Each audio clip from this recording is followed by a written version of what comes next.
What if the ruins were not buried under sand but...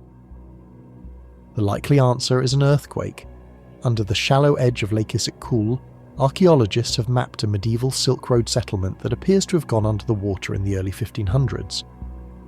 This is not a legend told beside a lake.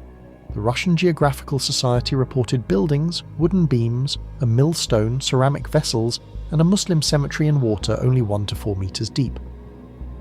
The site is called Toru-Aygyr. In the Middle Ages, this was not an isolated village. It sat on one of the great Silk Road routes that moved goods, people, languages, and faith across Central Asia. Researchers found baked brick structures under the water. One contained a stone millstone, the kind of object that points to grain, work, and ordinary life, not just a ceremonial ruin. They also recorded collapsed stone structures, wooden beams, and architectural decoration.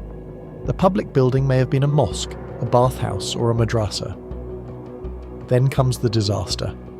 The best explanation is that a powerful earthquake hit at the beginning of the 15th century. The ground changed, the shoreline moved, and the lake closed over the city. One researcher compared the disaster to Pompeii, with one important difference. At Issyk-Kul, the city was not sealed by ash. It was held by cold mountain water and sediment for about 6 centuries. The cemetery may be the strongest proof that this place was a living town. Archaeologists reported a Muslim necropolis about 300 by 200 meters across. The graves preserve Islamic burial signs. The skeletons face north, with their faces turned toward the Qibla, the direction of the Kaaba in Mecca. That detail matters. It captures a region in transition. Before Islam dominated the area, people here lived with older Turkic traditions, Buddhism, and Nestorian Christianity. So the lake did not only preserve walls, it preserved a change in belief.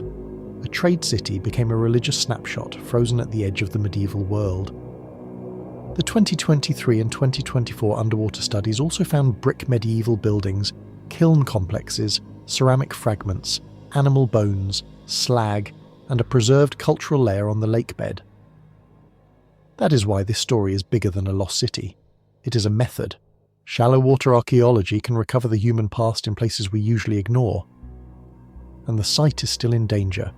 Lake waves are actively eroding parts of the cemetery, which means the same water that protected the evidence can also destroy it.